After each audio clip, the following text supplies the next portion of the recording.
Good morning. Uh, Today I am talking about the light bulbs and its effects. Um, is the invention of electric bulb a boon or curse?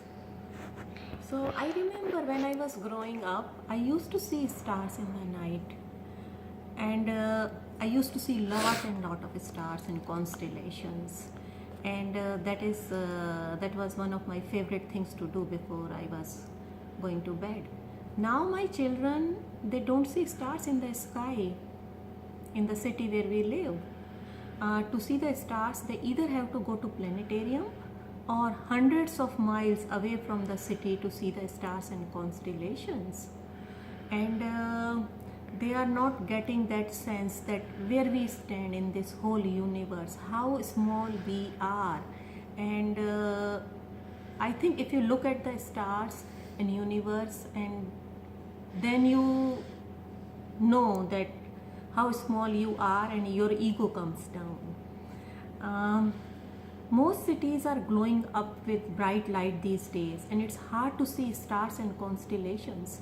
These bright lights, they confuse everyone. They confuse even the birds. Birds usually use stars in the evening time to travel, particularly migratory birds.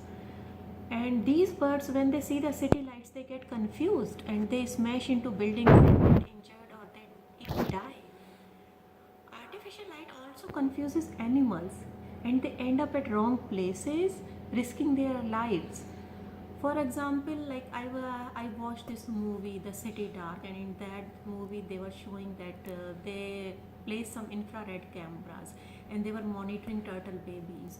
So usually turtle babies, they see the stars in the ocean water, the shadow of the stars, and then they make their way to the ocean from the beach. But when city lights are on and there are no stars in the sky, they get confused, and instead of walking towards the ocean, they walk towards the city, and they end up at wrong place and either die of dehydration or by predators.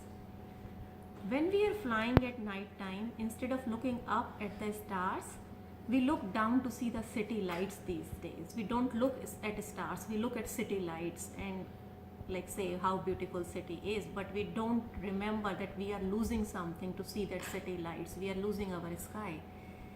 Some studies showed that light has harmful effect on the brain and eyes. It can help in development and growth of cancer cells. Some studies are going on, and some prove that the breast cancer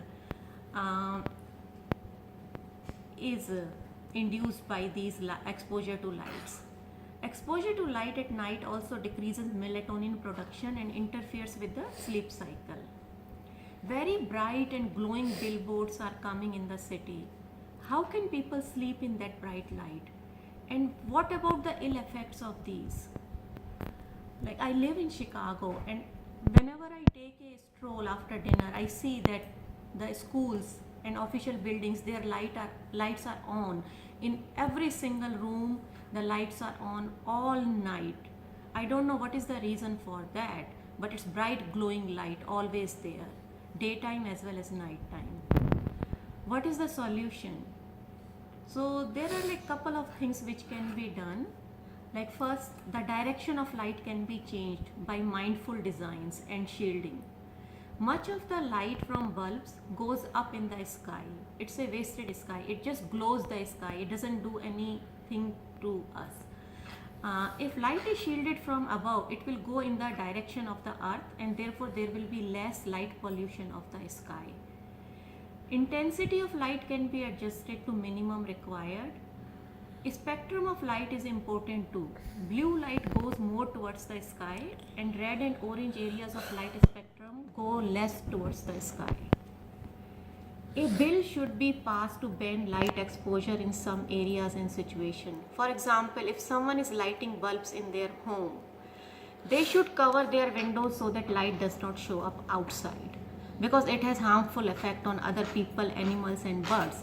Like smoking, you can smoke and you can injure your health, but you cannot smoke it publicly and give its harmful effects to others. Same way, light, if you need light, You can lit it in your home or wherever you need it, but you don't expose others with its like unwanted side effects.